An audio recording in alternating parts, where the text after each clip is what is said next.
সবাই রাখে বাংলাদেশ, সবাই রাখে বাংলাদেশ, সবাই রাখে যদি বাংলাদেশ হয়। এই মুহূর্তে তারা হুড়া কইরা চিফ প্রসিকিউটর তাজুল ইসলামকে সরানো কেমন হইল না, তাই না? খুব তাড়াহুড়া চারিদিকে, কেমন যেন তাড়াহুড়া লেগে গেছে। মনে হইতেছে কি জানেন, 7ই মার্চের আগে সবকিছু ঠিক করে ফেলাইতে হবে। আর ওদিক থেকে তো বইলাই দিছে, রাস্তায় নামতে হবে, মাঠে নামতে হবে, নামবে।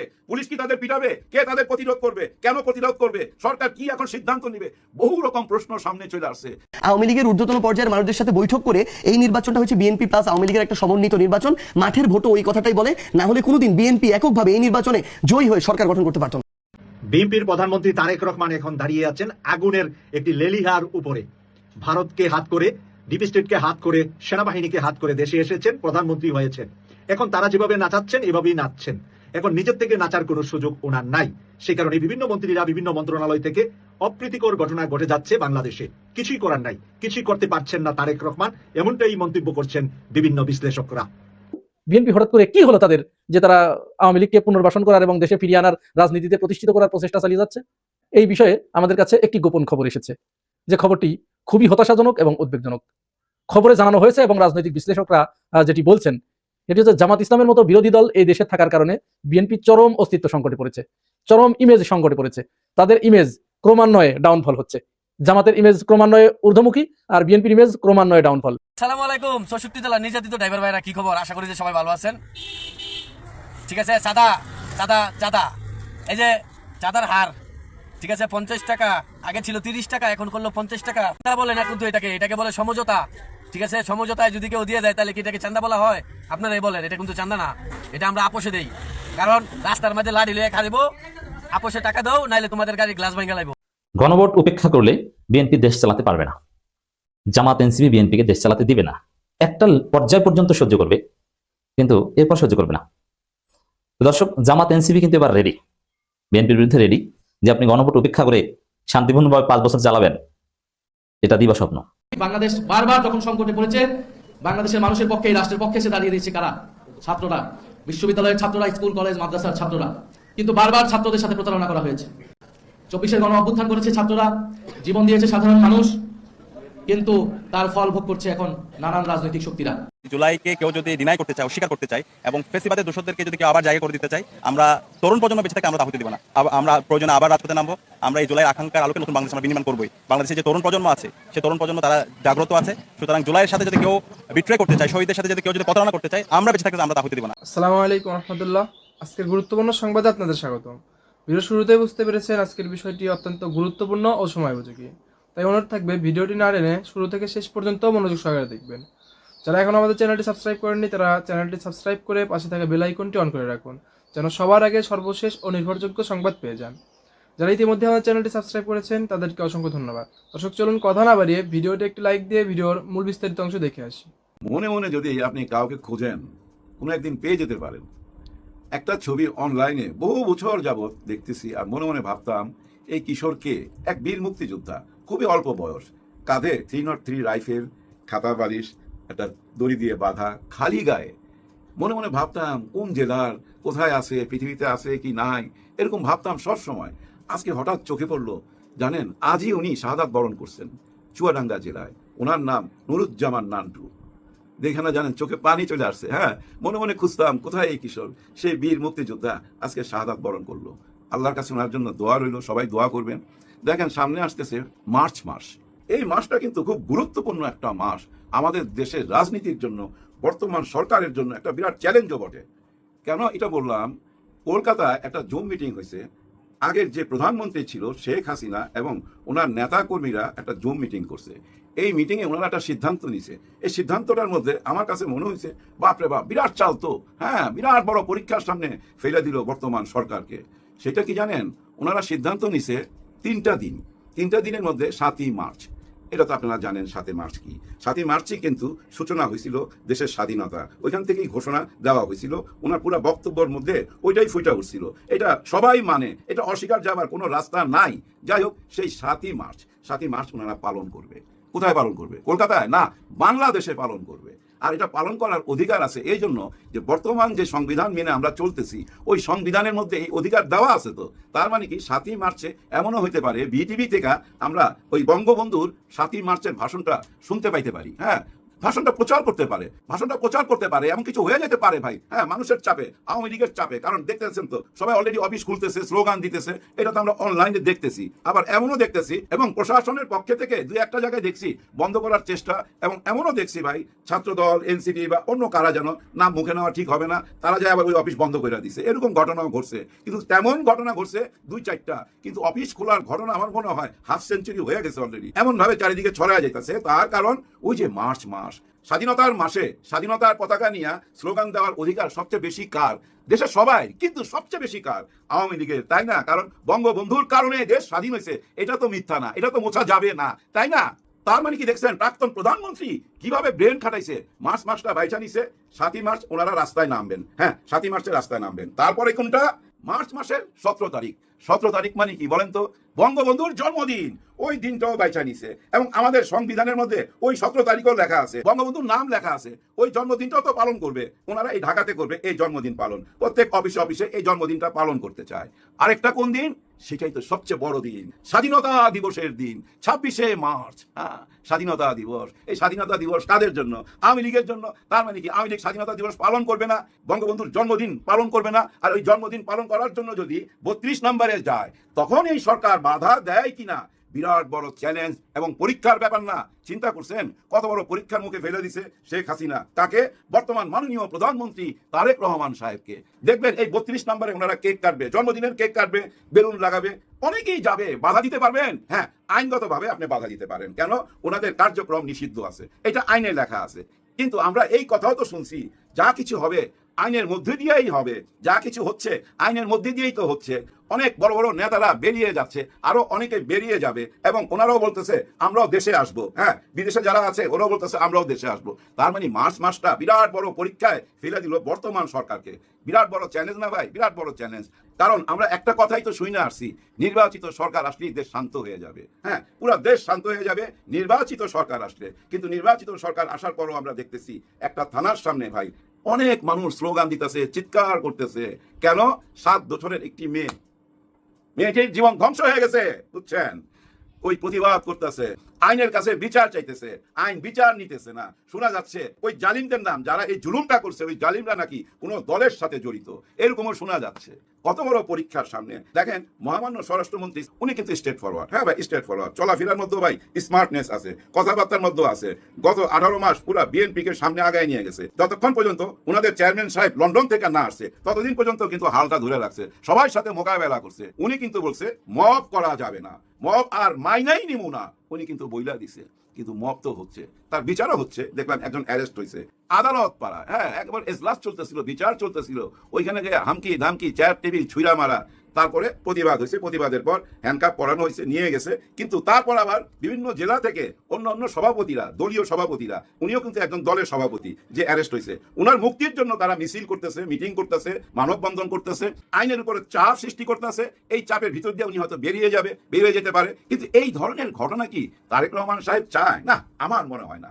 আপনারা একটা জিনিস খেয়াল করেন, ওনার চলাফেরা, কথাবার্তার মধ্যে পুরাই পারফেক্ট জেন্টলম্যান। দেখেন দামি চেয়ারে বসে না, সাধারণ চেয়ারে বসে, হেঁটে অফিসে যায়, কথাবার্তা বলে। ওই যে কয়েকদিন আগে দেখলেন না, মানে 2 দিন আগে এক বাপ দৌড়ে আসলো, ওনার ছেলে কিডন্যাপ হয়ে গেছে। তারপরে ডিসি মাসুদকে ফোন দিল, মাসুদ সাহেব 1 ঘন্টার মধ্যে যায় নিয়ে আসলো, ওই ছেলেকে উদ্ধার করে নিয়ে আসলো। এভাবে উনি দেশ চালাচ্ছে। ভাব ধরতেছেন, ওনার মধ্যে এই ভাবটা নাই। থাকে না অনেক সময় ড্যাশিং ভাব, অভদ্র একটা ভাব, সেটা নাই।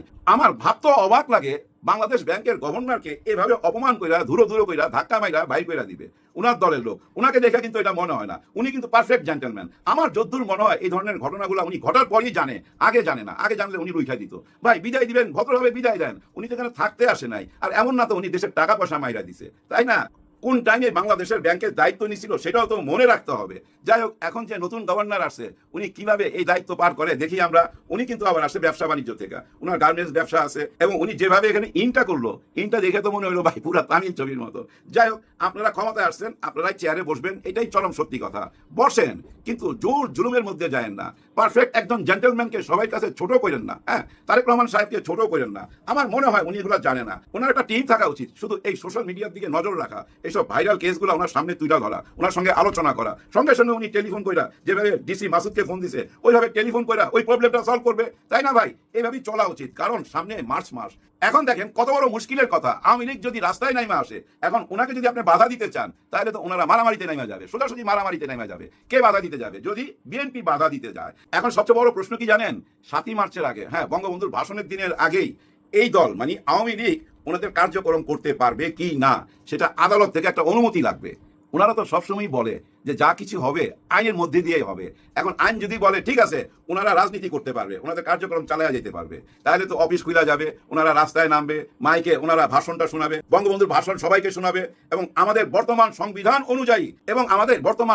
অনুযায়ী যে সংবিধানের ভিতর দিয়ে আমরা যাচ্ছি, যেভাবে আমরা মহামান্য রাষ্ট্রপতিকে মাইনা নিছি, ঠিক সেইভাবেই মাইনা নিতে হবে। বিভিন্ন মিডিয়াতে বঙ্গবন্ধুর ভাষণটা প্রচার করা, এই ভাষণটা প্রচার করতে হবে। আপনি কিভাবে ঠেকাবেন যদি আইন বইলা যায় যে ভাই ওনারা ওনাদের কার্যক্রম করতে পারবে? আপনি ঠেকাইতে পারবেন না।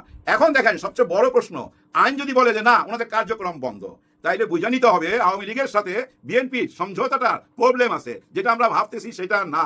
এক খাপে দুই তলোয়ার ঢুকাবে না, তার মানে স্বাধীনতার পক্ষের দুই দল আওয়ামী লীগ এবং বিএনপি। নিশ্চয় বিএনপি চাইতেছে আওয়ামী লীগ এখন সামনে না আসুক, ওনারা একাই রাজত্ব করবে। এইটা বুঝে নিতে হবে যদি 7ই মার্চের আগে ঘোষণা না আসে আইন বিভাগ থেকে যে ওনারা রাজনীতি করতে পারবে। দেখেন প্রবলেম না, আর যদি করতে দেয় সেটাও প্রবলেম। শাকের করাত যাইতেও কাটবে, আসতেও কাটবে। কাদের বুকের উপর দিয়ে এই শাকের করাত যাবে জানেন? যারা ঘরে ঘুমাইতে পারে নাই। শুনতেন না ধান খেতে ঘুমাইতো, লক্ষ লক্ষ মামলা। হ্যাঁ ভাই, ঘরে ঘুমাইতে পারে নাই। আমার অনেক আত্মীয় স্বজন আছে ছদ্মবেশে ঢাকায় দোকানদারি করতো, হ্যাঁ ভাই, রাস্তাঘাটে দোকানদারি করতো, বাইক চালাইতো, এইভাবে জীবন যাপন করছে, কারণ তারা বিএনপি করতো।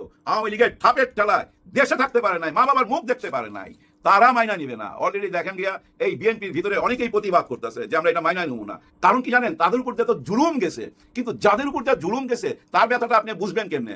আমাদের চিমটি দিলে আমি তো ব্যথা পাবো, আপনি ব্যথা পাইতেছেন? মোটেও না। আপনারা চিমটি দিলে আপনি তো ব্যথা পাবেন, আমি ব্যথা পাবো না। ঠিক তেমনি আমরা জুলাই ব্যথাটাও তো বুঝতেছি না, জুলাইকেও মাইনা নিতে রাজি না। গণভোটের কি হইলো সেটাও আমরা জানি না। জুলাই সনদপত্র কোথায়, এটা নিয়ে আমরা পাগল হয়ে গেছিলাম, সেটারও কোনো খোঁজ খবর নাই। কিন্তু নতুন নতুন খোঁজ খবর আসতেছে। সেটা কি? ডক্টর ইউনূস 5,000 কোটি টাকা মাইরা দিছে, গ্রামীণ ব্যাংক থেকে কি জানি করছে সেটা দিয়া। আসিফ মাহমুদ সজীব ভুঁইয়া 1,000 কোটি টাকা মাইরা দিছে। আবার একজন ম্যাডাম ছিল না, কি যেন নাম ভুলা গেছি, যাই হোক, উনি আর ওনার স্বামী অনেক টাকা মাইরা দিছে। গত সরকারে মানে উপদেষ্টারা যারা ছিল, আমার মনে হয় 2-1 বাদ দিয়া কেউ বাদ নাই, সবাই বিরুদ্ধে দুদুকে মামলা হইতাছে। দুদক ওনাদেরকে নাকি ধরবে, ওনারা এসব টাকা পয়সা মারছে। এতদিন দুদক চুপচাপ ছিল, কথা বলে নাই। ভাই দুদকের আপনাদের কাজ কি? সবসময় তো গোয়েন্দার মতো খুঁজে বেড়ানো, এতদিন খুঁজে বেড়া নাই। এখন কে একজন আইসা হয়তো অভিযোগ করছে, সেই কারণে ওনারা জায়গা উঠছে, এবং বিশেষ কিছু পত্রিকায় বারবার হেডলাইন দিয়ে প্রকাশ করতেছে, অনলাইনে বইলা বেড়াইতেছে, নিউজের মধ্যে দেখাইতেছে, চারিদিকে গুজব ছড়ায় গেছে। ডক্টর ইউনূস স্যার দেশটারে ধ্বংস করে দিছে, আমেরিকার কাছে বেচা ফেলাইছে, সবকিছু দিয়ে দিছে, সেন্ট মার্টিন বেচা ফেলাইছে। উনি তো দেশেই আছে, হ্যাঁ, বিচারের সামনে নিয়ে আসেন, দেখি না বিচারে আইনা প্রমাণ কইরা দেন। এইসব গুজব টুজব ছড়ায় চারিদিকে ভাই অস্থির। যারা জুলাই গণ অভ্যুত্থানের সঙ্গে ছিল তাদের নামও মামলা হবে, যারা থানা পোড়াইছে, যারা আগুন জ্বালাইছে, যারা লুটপাট করছে তাদের নামও মামলা হবে, তাদেরকে বিচারের আওতায় আনবে, এরকম কথাও শোনা যাচ্ছে। কেন শোনা যাচ্ছে জানেন? উনি তো চলে গেছে, নির্বাচন দিয়া উনি চলে গেছে, আর যাওয়ার সঙ্গে সঙ্গে এমন কিছু ঘটনা সামনে নিয়ে আসছে, টোটাল 16 বছরে কি ঘটছিল টোটালটাই তো ভুলে গেছি। হ্যাঁ, টোটালটাই ভুলে গেছি। গত 16 বছরের সে আয়না ঘর, সেই পেট চিরা, বুড়িগঙ্গা নদীতে ভাসায়া দেওয়া ভুলে গেছি ভাই। আজ তাদের বিচার করতে হবে। কেউ একবার বলতেছে না কেন এই পরিস্থিতি হয়েছিল, কি কারণে, এমন কি দরকার পড়ছিল যে হেলিকপ্টার থেকে গুলি করতে হবে? সবাই তো ঝাঁপায়া পড়ছিল, কেউ কি থাই মারছিল, কেউ মাটিতে শুয়া গুলি করে, কেউ এদিক থেকে কেউ ওদিক থেকে, গুলি আর গুলি, লাশ আর লাশ তো আমরা দেখছি। ওই দিনগুলা ভুলে গেলে হবে? কেন এটা হয়েছিল সেই আলোচনা এখন নাই। এখন ইউনূস নিয়ে গেছে 5,000 কোটি টাকা। আবার আসিফ নজরুলের নামও আছে, তার নাম অনেকদিন যাবত শুনে আসতেছি, সে হাজার হাজার কোটি টাকা মাইরা দিছে। আমার ওনার চেহারা দেখলে কি মনে হয় জানেন? ওনার সামনে যদি বেশি না ভাই 5 কোটি টাকা নিয়ে যার সামনে রাখেন, সাবাস করে কইরা যাবে অজ্ঞানে। ওনার চেহারা দেখে আমার মনে হয় যে 5,000 কোটি টাকা একসঙ্গে দেখছে কিনা। যাই হোক, সত্যটা কি সেটা সামনে চলে আসুক। কেউ তো আইনের ঊর্ধ্বে না, যেহেতু প্রশ্ন সামনে চলে আসছে, সত্যটা সামনে চলে আসুক। এই সত্য সামনে আসা উচিত। কারা 32 ভাঙছিল? হ্যাঁ ভাই, এই বোল্ডোজার কই থেকে গেছিল? এই বোল্ডোজার কোথায় থাকে? ওই বোল্ডোজার তো এখনো আছে। ওই বোল্ডোজার কে পাঠাইছিল? কারা বলছিল ভাই শুনছেন নাকি আমরা দখল নিছি, এরকম স্লোগান কারা দিছিল? সবকিছুই তো সামনে আনতে হবে, তাই না? শুধু এক পক্ষে হইলে হবে না। কারণ আপনি তো বলছিলেন সবাই আগে বাংলাদেশ, সবাই আগে বাংলাদেশ, সবাই আগে যদি বাংলাদেশ হয়। এই মুহূর্তে তারা হুড়া কইরা চিফ প্রসিকিউটর তাজুল ইসলামকে সরানো কেমন হইল না, তাই না?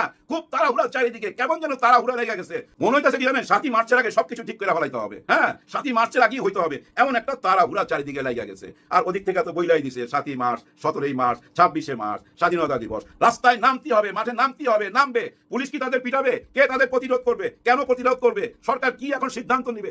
বহু রকম প্রশ্ন সামনে চলে আসছে। যার জন্য আবার বলতে চাই, রোজার মাস, সংযমের মাস, চুপ হয়ে খালি দেখতে থাকেন, দৃশ্য দেখতে থাকেন। যখনই কোনো বড় প্রবলেমের সম্মুখীন হবেন, তখনই আর সময়ের উপরে সবকিছু ছাইড়া দিবেন। হ্যাঁ, একদম সময়ের উপরে ছাইড়া দিবেন।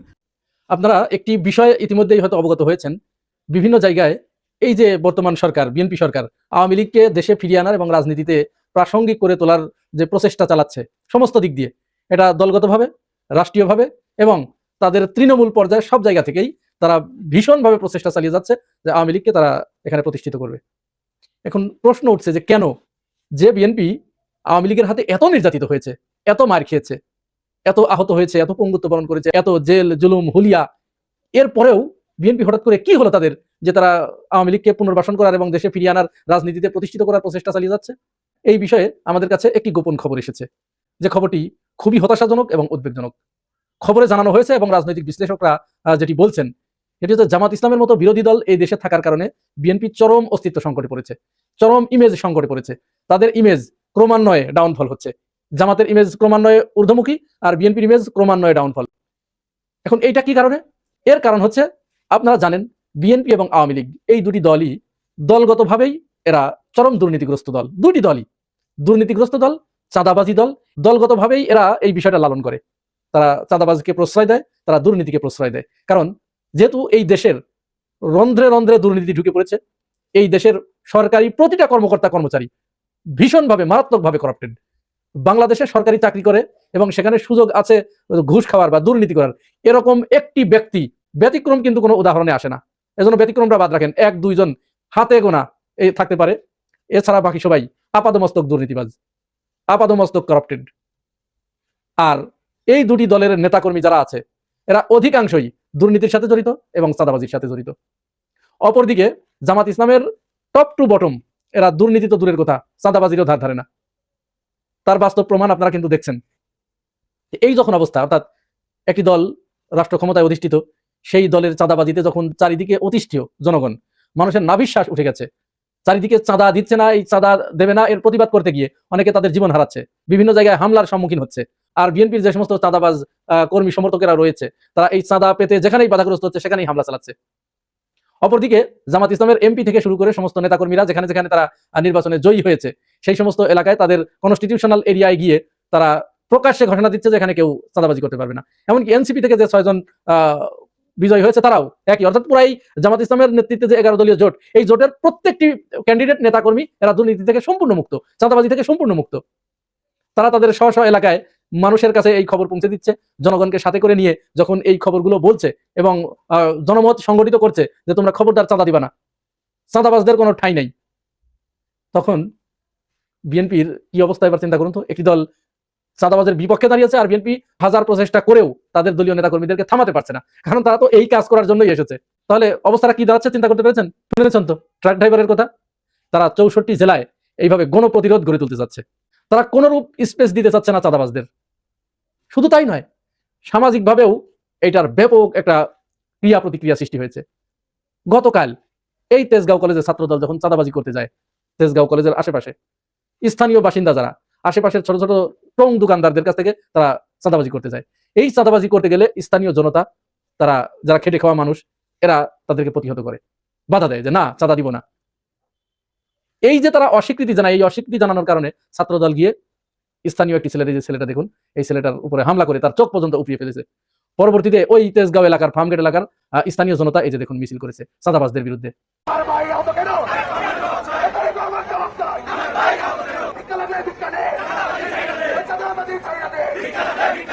এতে করে কি হচ্ছে?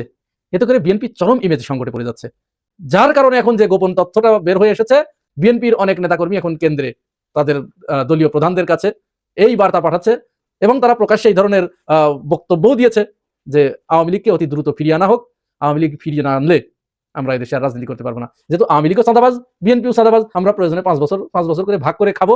কিন্তু জামাত ইসলাম এখানে যা করছে, এইটা যদি টিকে থাকে এবং জামাত ইসলাম যদি একবার ক্ষমতায় আসতে পারে, তাহলে আমাদের এই যে রুটি রুজি চাঁদার মাধ্যমে সবকিছু ধূলিসাৎ হয়ে যাবে। সুতরাং এই দলকে যে করেই হোক বাংলাদেশের রাজনীতি থেকে অপ্রাসঙ্গিক করতে হবে, এদেরকে এখান থেকে রিমুভ করতে হবে। এই স্বাধীনতা বিরোধীদেরকে, এই রাজাকারদেরকে এখানে কোনো মতো অবস্থায় ঠাঁই দেওয়া হবে না। বুঝতে পারছেন তো রাজাকার মানে? এবার বুঝতে পারছেন তো রাজাকার মানে হচ্ছে যারা চাঁদাবাজদের বিরুদ্ধে রুখে দাঁড়ায়, আর তথাকথিত মুক্তিযুদ্ধের পক্ষের স্লোগান হচ্ছে যারা চাঁদাবাজ, যারা দুর্নীতিবাজ। এরা হচ্ছে এই মুক্তিযুদ্ধের ধোয়া তুলে তারা তথাকথিত রাজাকারের স্লোগান দিয়ে বয়ান উৎপাদন করে তাদেরকে এখান থেকে বিদায় করতে চাচ্ছে। অথচ মুক্তিযুদ্ধের স্লোগান কি এটা হওয়ার কথা ছিল? মুক্তিযুদ্ধের যে চেতনা, এই চেতনা কি খারাপ? না, এই চেতনা কিন্তু খারাপ ছিল না। মহান মুক্তিযুদ্ধের মাধ্যমে আমরা আমাদের স্বাধীনতা পেয়েছি, স্বাধীনভাবে একটা মানচিত্র পেয়েছি। অথচ সেইটাকে তারা এমন পর্যায়ে নিয়ে গেছে, এমন ঘৃণার বস্তু বানিয়ে ফেলেছে যে এখন কেউ যদি মুক্তিযুদ্ধের চেতনার কথা বলে, একবারে চোখ বুঝে মনে করা হয় তো এটা চাঁদাবাজ, ওরা দুর্নীতিবাজ এবং ভারতের দালাল, এছাড়া আর কিচ্ছু না। যাকে রাজাকার বলা হচ্ছে, যাকে স্বাধীনতা বিরোধী ট্যাগ দেওয়া হচ্ছে, এই লোকটা নিঃসন্দেহে চাঁদাবাজের বিরুদ্ধে, নিঃসন্দেহে সে দুর্নীতি মুক্ত একটা মানুষ এবং সে তার ব্যক্তিগত এবং পারিবারিক জীবনে সৎ মানুষ। এটি আমাদের কাছে পরিষ্কার হয়ে গেছে। যার কারণে এখন তারা আওয়ামী লীগকে ফিরিয়ে আনার জন্য উঠে পড়ে লেগেছে এবং তারা বিভিন্ন জায়গায় আওয়ামী লীগের অফিসের তালা খুলে দিচ্ছে, আওয়ামী লীগের লোকজনদেরকে পুনর্বাসিত করছে এবং তারা এই বক্তব্য প্রদান করছে যে প্রয়োজনে আমরা 5 বছর খাবো, ওরা 5 বছর খাবে। কারণ চাঁদা তো এখানে বন্ধ হওয়ার কোনো ব্যাপার নাই। আওয়ামী লীগ আসলে আওয়ামী লীগের লোকজন খাবে, তখন বিএনপির লোকজন রেস্ট নেবে, আর বিএনপি এখন এসেছে, আওয়ামী লীগের লোকজন রেস্ট নেবে। তারা আগে তো 16 বছর খেয়েছে, এইভাবে তারা ভাগ করে খাবে। জামাতকে তারা এইখানে কোনো মতো অবস্থায় স্পেস দিতে তারা রাজি নয়। এখন প্রশ্ন যেটি দেখা দিয়েছে, জনগণ এই সমস্ত চাঁদাবাজদের এই দূরভিসন্ধি যে দুই দল ভাগ করে খাবে, এই সুযোগ, এই দূরভিসন্ধি বাস্তবায়ন হতে দেবে কিনা সেটি দেখার বিষয়। গণভোট উপেক্ষা করলে বিএনপি দেশ চালাতে পারবে না। জামাত এনসিপি বিএনপিকে দেশ চালাতে দিবে না। একটা পর্যায় পর্যন্ত সহ্য করবে, কিন্তু এরপর সহ্য করবে না। তো দর্শক, জামাত এনসিপি কিন্তু এবার রেডি, বিএনপির বিরুদ্ধে রেডি যে আপনি গণভোট উপেক্ষা করে শান্তিপূর্ণভাবে 5 বছর চালাবেন, এটা দিবা স্বপ্ন। হ্যাঁ, বিএনপি যদি দেশ চালাতে হয়, 5 বছর ক্ষমতায় টিকে থাকতে হয়, তাহলে গণভোট মেনে, জুলাই সনদ মেনেই করতে হবে। তবে একটু এদিক ওদিক হয়তো করতে পারবে, যেমন বিএনপির যেসব পয়েন্টে নোট অফ ডিসেন্ট ছিল, জুলাই সনদের কয়েকটা জায়গায় লেখা ছিল যে নোট অফ ডিসেন্ট অনুযায়ী তারা করতে পারবে যদি জনগণের ম্যান্ডেট পায়, কিন্তু কিছু অধিকাংশ জায়গায় কিন্তু এটা নাই। ঠিক আছে, এটা করুক, কিন্তু কোনো সলচাতুরি কিংবা 2 নাম্বারই করে দেশ চালাতে পারবে না। একটা নির্দিষ্ট সময় পর্যন্ত পারবে। অবশ্যই বিএনপির ধান্দা অবশ্যই এটা মনে হচ্ছে যে কিছুদিন আমরা আমাদের মতো সলচাতুরি করি, কারণ কিছুদিন তো হানিমুন পিরিয়ড, কেউ কিছু বলবে না। তো যখন বলা শুরু করবে তার আগে বলবো যে মানি। তো এটা হচ্ছে প্রতারণা। তো এখানে জনগণের সাথে এভাবে প্রতারণা করা ঠিক না, জনগণের সাথে চোর পুলিশ খেলা ঠিক না।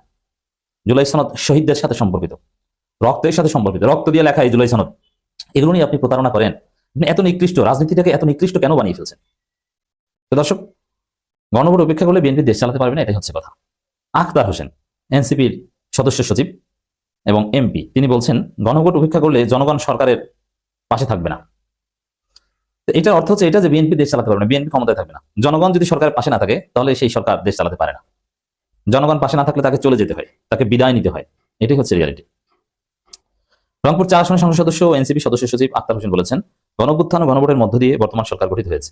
জুলাই সনদের আদেশ ও গণভোটের রায় বাস্তবায়ন না করলে জনগণ বিএনপি সরকারের পাশেও থাকবে না। এটি হচ্ছে ফাইনাল কথা। বিএনপির ভবিষ্যৎ কি যারা বুঝতে চান, বিএনপি কতদিন দেশ চালাতে পারবে, আমাদেরকে অনেকে জিজ্ঞেস করেন, আমরা উদ্বিগ্ন যে বিএনপি তো জুলাই সনদ মানবে না, কি হবে। না, জনগণ থাকবে না, জনগণ বিএনপিকে গালাগালি করতে থাকবে এবং জনগণ ক্ষুব্ধ হবে। আর তখন জামাত এনসিপিকে আঙ্গুল চুষবে না, জনগণ ক্ষুব্ধ হলে জামাত এনসিপিও সেই ক্ষুব্ধতা দেখাবে। কিছুদিন ধৈর্য ধরবে জামাত এনসিপি, দিস ইজ রিয়ালিটি।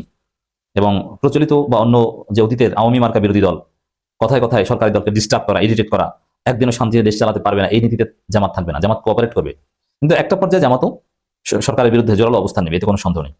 জনগণ ক্ষুব্ধ হলেই এখানে জামাতের রাজনীতিটা চলবে জনগণের অ্যালাইনমেন্টে। জনগণ এখন একটু দেখুক যে বিএনপি কিভাবে কি করছে। তো জনগণ দেখে যখন উত্তেজিত হয়ে যাবে, জামাত জনগণকে সাথে নিয়ে প্রতিরোধ করবে, প্রতিবাদ করবে, পরিস্থিতি সেদিকে যাচ্ছে। তো দর্শক, এখানে বিএনপি কতদিন টিকতে পারবে কি পারবে না, এটার সহজ ডিটারমিনেন্ট হচ্ছে হানিমুন পিরিয়ডের পর, দ্যাট মিনস 100 দিন বা 6 মাস যদি ধরি, 100 দিন বা 6 মাস চলচাতুরি জনগণ মেনে নেবে যে ঠিক হয়ে যাবে এই আশায়। কিন্তু তারপর জনগণ এগুলো মেনে নেবে না, তারপরে দেশে আন্দোলন ছড়িয়ে পড়বে। তারপরে বিএনপি জুলাই সনদ হয় মানবে, নইলে তারা বিদায়ের প্রস্তুতি নেবে, দুইটার একটা হবে। জামাত এনসিপির ভিতরে এই চিন্তা আছে। যেমন সংবিধান সংস্কার পরিষদের শপথ নেয়নি জামাত, এটা নিয়ে কিন্তু রাজপথে যাওয়ার ঘোষণা দিয়েও শেষ পর্যন্ত যায়নি।